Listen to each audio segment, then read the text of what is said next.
Gars, j'espère que vous allez tous très bien, très heureux de vous retrouver aujourd'hui pour une nouvelle vidéo. Aujourd'hui, on va parler un petit peu d'actualité et aussi on va faire la preview du match entre le Barça et la Real Sociedad.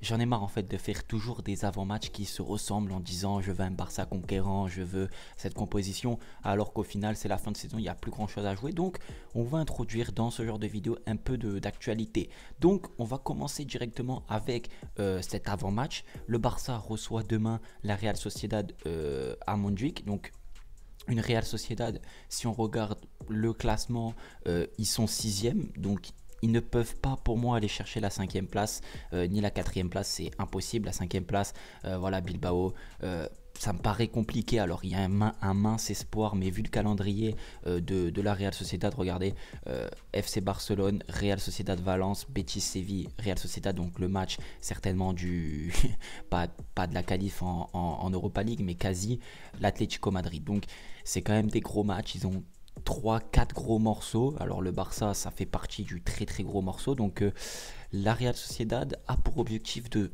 avant tout, avant d'aller chercher cette cinquième place, de s'éloigner de cette septième, huitième, neuvième place. Parce que Betis, ils vont les rencontrer, Valence, ils vont les rencontrer, et là, ils rencontrent aussi le Barça. Donc, ils veulent, je pense, s'éloigner de cette zone-là. Donc, ils vont venir en essayant de gagner le match, en essayant d'être le plus performant possible, de ramener un maximum de points là-bas. Maintenant, est-ce que ça va suffire ou pas? J'en sais rien. Côté barcelonais, c'est à peu près pareil.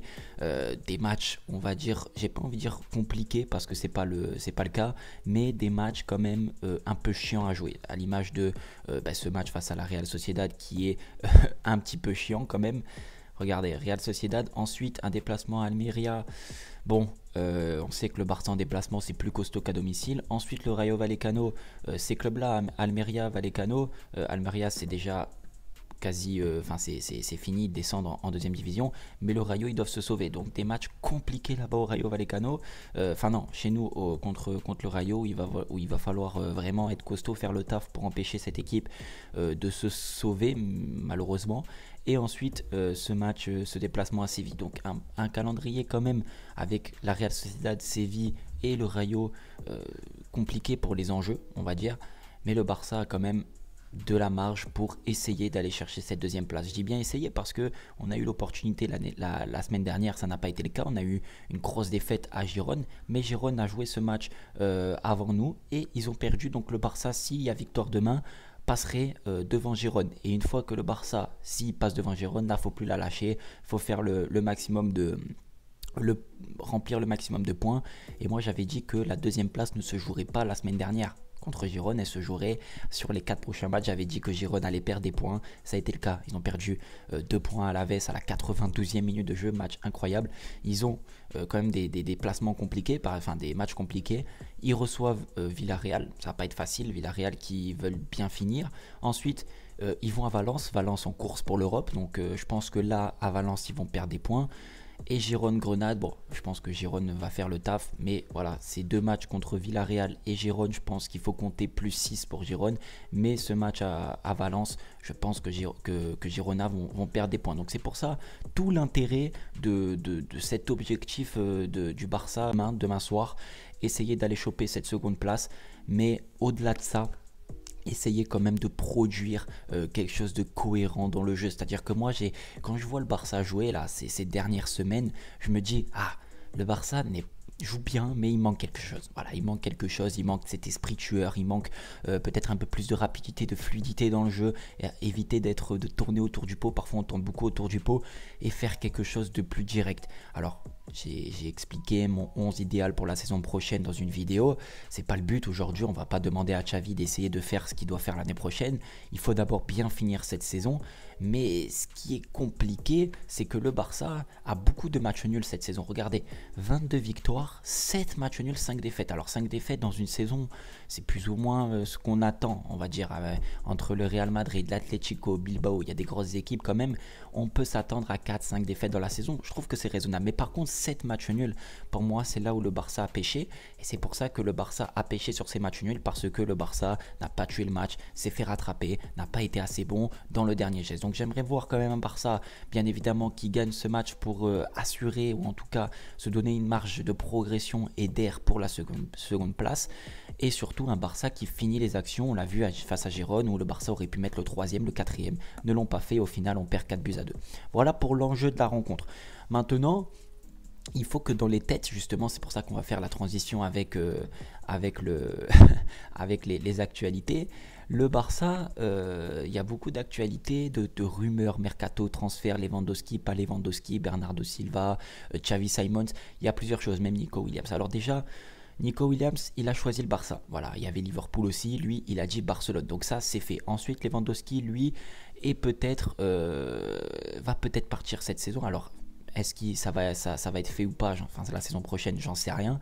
Mais il y a un petit coup de théâtre qui s'annonce pour Lewandowski. Je ne vais pas cliquer voilà, parce que sinon c'est beaucoup trop long. Mais apparemment, Lewandowski, voilà, il serait sur le départ. Xavi veut révolutionner l'attaque. Ensuite, Bernardo Silva, c'est fini. Pourquoi? Parce que Bernardo Silva, tout simplement, c'était la priorité, on va dire, du Barça la saison dernière, mais aussi là depuis quelques semaines. Mais Xavi Simons, lui, a dit qu'il voulait rejoindre le Barça. Et vous savez, Bernardo Silva a 29 ans et Xavi Simons en a 21. Je pense qu'en termes de rentabilité sur le long terme, c'est beaucoup plus facile d'aller chercher un Xavi Simons quitte à investir. C'est pour ça qu'ils veulent en fait s'éloigner de la piste Bernardo Silva pour tout simplement aller chercher Xavi Simons à 50-60 millions d'euros dans ces alentours-là. Moi, je pense que ça vaut le coup parce que Xavi Simons, c'est vraiment un super joueur. Pareil, dans mon 11 idéal pour l'année prochaine, il y est. Donc voilà, quasiment ces petites actualités. Il y a aussi la rumeur, il y a aussi cette rumeur Nico Williams, mais Nico Williams, je pense que ça va être compliqué parce que c'est cher. Il faut savoir où on va chercher Simons, où on va chercher Williams, où on va chercher Kimmich. L'idéal, ce serait de faire venir un numéro 6, un vrai numéro 6 à fort potentiel d'expérience. Pour moi, j'avais mis Kimmich sur le dos du Barça et aller chercher un offensif, donc ou Xavi Simons, ou Bernardo Silva, ou Nico Williams. Mais aller chercher tous ces joueurs, sachant que peut-être le Barça aimerait aussi prolonger Joao Félix en prêt, ça va faire quand même beaucoup de monde en attaque pour très peu de place. Et ça me paraît quand même assez compliqué de gérer tout ça. Donc un des trois, et je choisirai pour moi Xavi Simons. Voilà, c'était un petit peu pour cette petite vidéo preview. Ma composition d'équipe maintenant. Donc pour ma composition d'équipe, les gars, on se retrouve sur la palette, sur la planche tactique. Alors au goal, bien sûr, Ter Stegen, je pense que ça me paraît vraiment logique. De toute façon, Iñaki Peña, c'est pas le gardien dont on a besoin. Et j'ai entendu beaucoup de rumeurs dans mes vidéos, dans mes commentaires, en disant que Ter Stegen était vraiment pas bon, etc. Bref, moi je trouve qu'on s'acharne beaucoup sur Ter Stegen, mais il y a aussi eu un très gros problème cette année en défense. La saison dernière, Ter Stegen a été monstrueux, et cette saison, il nous a quand même sorti pas mal de matchs références où il nous a sauvé de pas mal de situations. Donc Ter Stegen au goal, pour moi, voilà, c'est logique. Ensuite, défenseur gauche, Cancelo, il va falloir faire avec jusqu'à la fin de saison. Et voilà, pour l'année prochaine, si on le prolonge en prêt, bien sûr que j'aimerais le voir sur ce côté droit, même si Koundé donne satisfaction. En défense, Ronald Araujo, ça me paraît bien sûr le joueur qu'il faut parce qu'on ne sait pas s'il va rester, s'il va partir, et il a besoin de se rattraper. Ensuite, Inigo, voilà, je le mets à côté de Araujo. Koubarsi, non, parce que je trouve que contre Girone, il n'a pas fait un très bon match. Il a beaucoup enchaîné. Il va jouer l'Euro, donc il faut pouvoir le ménager. Et Inigo Martinez, sur ce genre de rencontre à haute intensité, importante, je pense qu'il peut faire le taf et amener son expérience. À droite, Jules Koundé, l'infranchissable Jules. Donc bien sûr, Koundé à droite, c'est ses valeurs sur cette saison, donc on le met. Le milieu de terrain, Christensen en numéro 6. Alors Christensen, sur cette fin de saison, je vais essayer de l'amener le plus possible en numéro 6 sur mes compositions. Je pense que c'est un rôle qui jouera de toute façon et qui va amener et qui va faire jusqu'à la fin de saison. Mais bien sûr, moi, je l'aime aussi en défense. Ensuite, à côté de lui, Pedri, qui n'a pas beaucoup joué ces derniers matchs. C'est beaucoup Fermin qui prend sa place, mais Pedri, j'aimerais le voir. Je trouve que la gestion de Xavi là sur ces derniers matchs est intéressante parce qu'il le fait rentrer. Il ne met pas toujours titulaire, donc il le crame pas. Je pense qu'il le préserve aussi pour l'Euro, mais Pedri, je pense que sur un match comme ça, titulaire, il peut faire le travail. Et Gundogan, à côté de lui, bien sûr, notre cher Gundo qui fait une saison exceptionnelle, un petit peu moins bien depuis quelques matchs, mais toujours présent dans les dernières passes, dans les récupérations, dans les ressorties de balles, dans l'équilibre. Gundogan au top. Fermin qui souffle un peu, donc De Jong et Gavi ne sont toujours pas là. Fermin qui souffle, ça me paraît cohérent, et bien sûr il peut rentrer pour amener pour amener ce qui s'est amené. Ensuite, à droite, bien sûr, Lamine Yamal.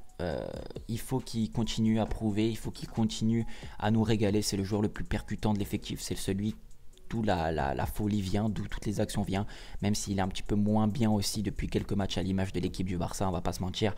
Lamine Yamal, voilà, toujours sur des actions fulgurantes, il peut sauver un match, il peut retourner une situation, donc bien évidemment Lamine Yamal.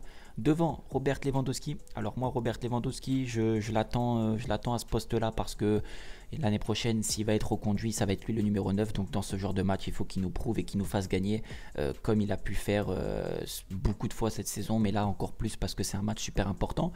Et là, à gauche, je me tâte entre João Félix et Vitor Roque. Voilà, alors Rafinha non, parce que Rafinha et Ferran, Rafinha surtout, on l'a beaucoup vu cette saison. Alors oui, il mérite de rester la saison prochaine, mais il y a des joueurs comme João Félix et Vitor Roque qui n'ont pas beaucoup eu de temps de jeu. Et sur cette fin de saison, on mériterait aussi de sortir un peu dans la lumière. Donc João Félix, je me tâte parce que je ne sais pas si le Barça va le prolonger ou pas. Je ne sais pas s'il mérite d'être prolongé en prêt ou pas. Donc comme je le dis à chaque avant-match, j'aimerais le voir titulaire dans un match complet et arrêter de le voir 15-20 minutes. Ça, c'est pas pertinent. Et Vitor Roque parce que je pense qu'aussi sur ce côté gauche, Lewandowski se sera bouché pour le moment sur ce match-là, en tout cas et sur la fin de saison en pointe, parce que le Barça doit aller chercher cette seconde place et Xavi va privilégier l'expérience, c'est tout à fait normal. Par contre, sur un côté, on a vu qu'il pouvait apporter beaucoup de choses dans le pressing, dans l'envie, dans l'abnégation. Donc pourquoi pas un des deux, mais je pencherai quand même un petit peu plus sur João Félix parce que c'est plus une valeur sûre et c'est plus un poste donc qu'il apprécie. Voilà cette composition, ce 11 qui est bien évidemment très satisfaisant, très costaud, quasi numéro 1. J'espère que le Barça avec ce 11 là, et c'est je pense le 11 qui va être aligné, peut-être ce sera Rafinha sur le côté gauche et ce sera peut-être plus comme ça, voire Rafinha qui sort et un Fermin côté gauche un peu à l'image contre Girone pour apporter ce surnombre au milieu de terrain. J'en sais rien, mais moi mon envie ce serait de voir João Félix et peut-être que Xavi a réfléchi sur le fait de savoir ce qu'on fait avec João Félix l'année prochaine et le fera peut-être jouer 1 heure ou même 50-60 minutes au lieu de le faire jouer 15-20 minutes. Bref les gars, merci d'avoir suivi la vidéo, prenez soin de vous et de votre famille, c'est toujours important. Ciao.